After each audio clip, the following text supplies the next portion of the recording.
Welcome to Coverage and Clarity with Jacques, the podcast where we break down protection, planning, and peace of mind so you can make confident decisions for the people who matter most. Welcome to Coverage and Clarity with Jacques.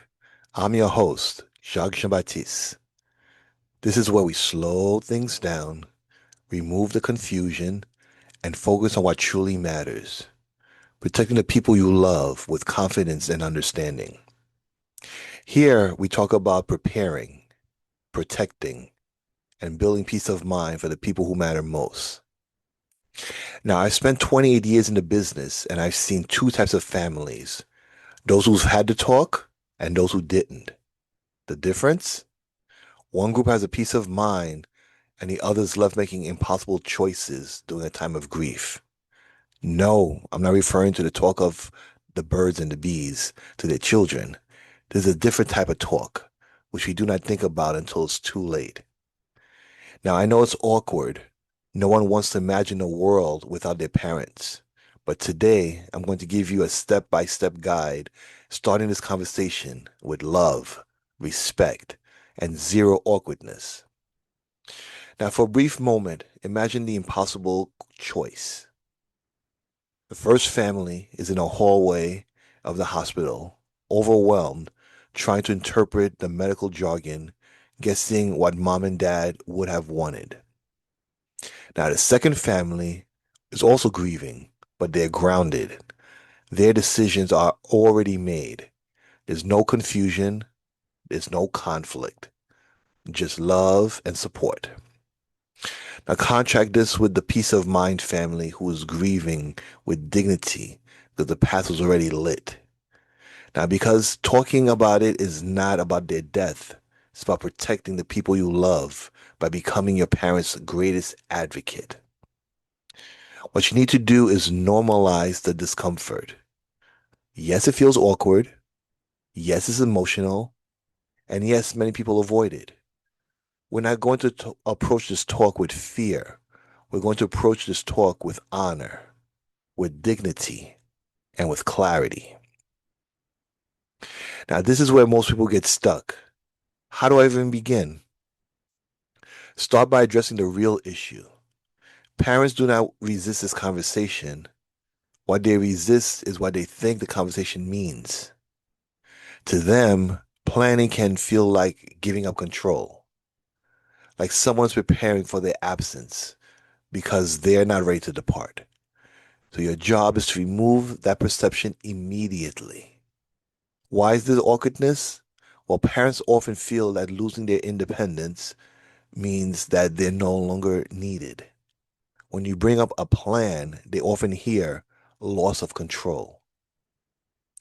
Now, the environment that you share this matters. Don't make it a meeting. What I advise you doing is using the dining room table because this makes it feel too formal. This can create tension for them.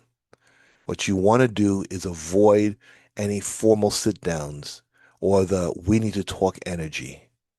Most importantly, avoid the eye to eye pressure situation. Instead, what I recommend to you is take a drive, take a walk, sit side by side.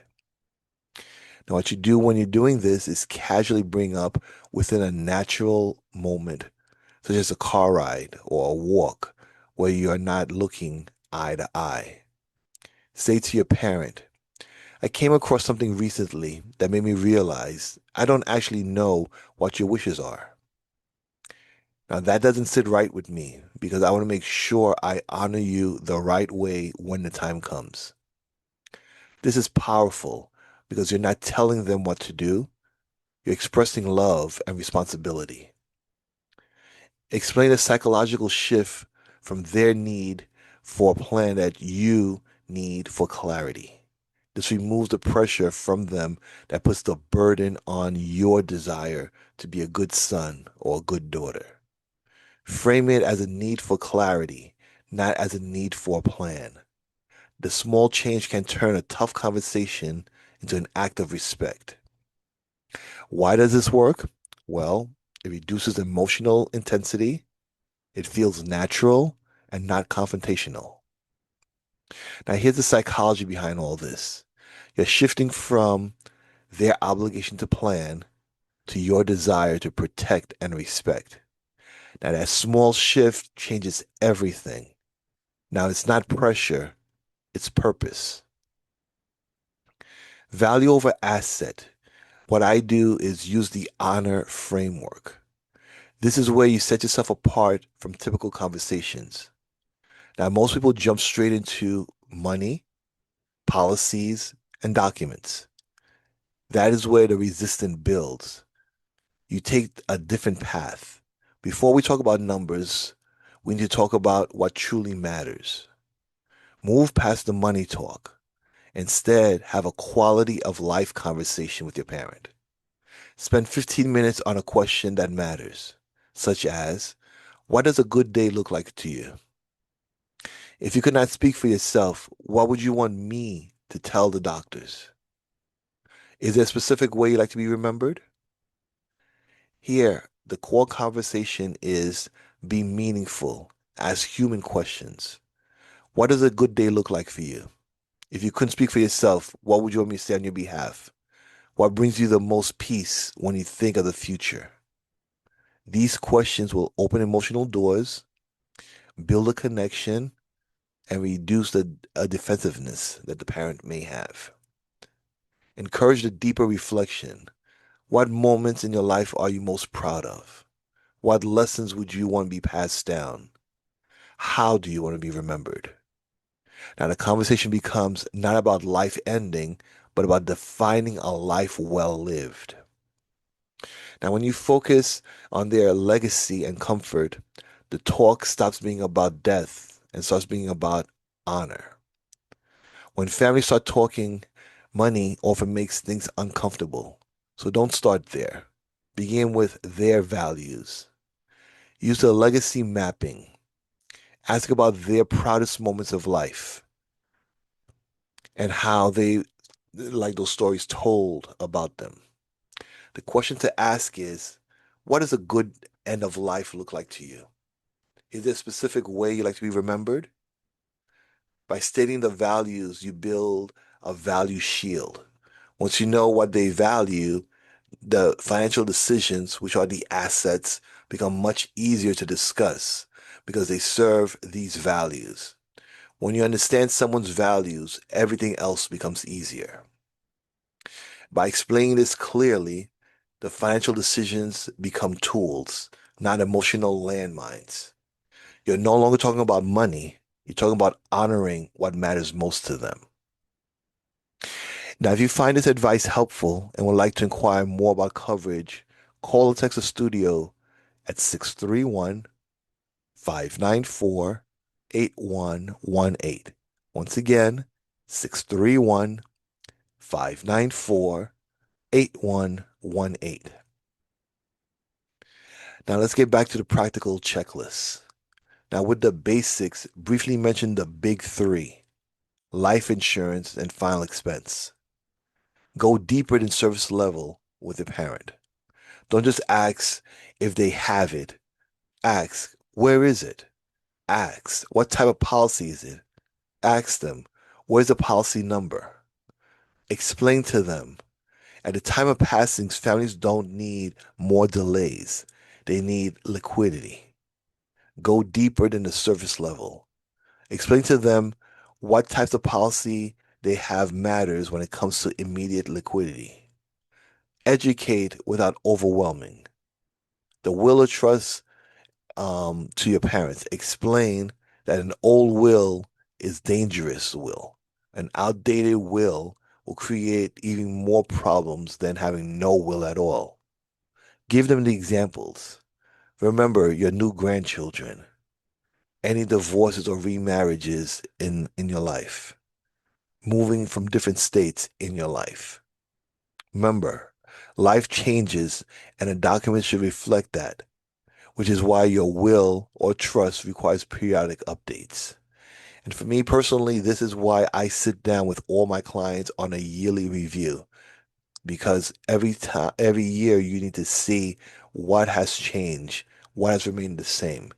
In doing so, the insurance needs may go up. in which case now is the best time to do it because, as you know, tomorrow being any time after the present day, it'll be more expensive because of age. Now, what I like to do is talk about the blue folder system. Imagine trying to manage a household, settle affairs, and grieve all at the same time while searching for passwords, documents, and account details. Describe to your parents the physical or digital blue folder.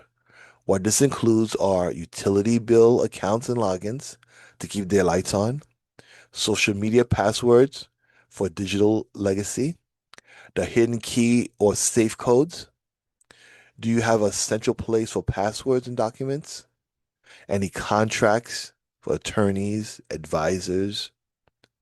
Any keys, codes, digital assets? Explain how this folder prevents the administrative nightmare that often compounds grief. Knowing these details now will prevent the financial shock later on. This isn't just organization. This is a peace of mind in physical form. Now, normalizing the conversation. This is where we remove pressure and create stability. This is not a one-time conversation and it shouldn't be done. Now, the seed planting philosophy. Break it down simply. First conversation equals awareness. Second conversation equals comfort. Third meeting equals clarity. Now you're going to try to solve everything today. You're going to open a door. It might take more than one talk. That's all right. The goal is not to finish the plan today. It's to open the door. Once the door is open, the awkwardness disappears because a loved one is out in the open. Each time you bring it up, you'll feel more natural. The awkwardness disappears because real love is now part of the conversation. Think of it as planting seeds. One talk now, another check-in later. Over time, the seeds grow into full clarity. You don't win in one round. You plant a seed today, water it in a month, and harvest it in the next year. The more you talk about it, the more fear evaporates. Love becomes primary language, not anxiety. Now, as I mentioned, repetition builds ease. The first talk feels awkward, second feels manageable, third feels natural. Why is that? Because fear decreases, familiarity increases, love becomes a dominant emotion. Now, over time, what once felt uncomfortable becomes one of the most meaningful conversations you'll ever have. So, in closing, keep it genuine, simple, and supportive. If you're not sitting here thinking, I know I need to have a conversation, but I just don't know where to start, you're not alone. This is why I've created the legacy checklist that walks you through step by step, just like I do with my own family and my own clients. Now, remember, I provide coverage to clients nationwide.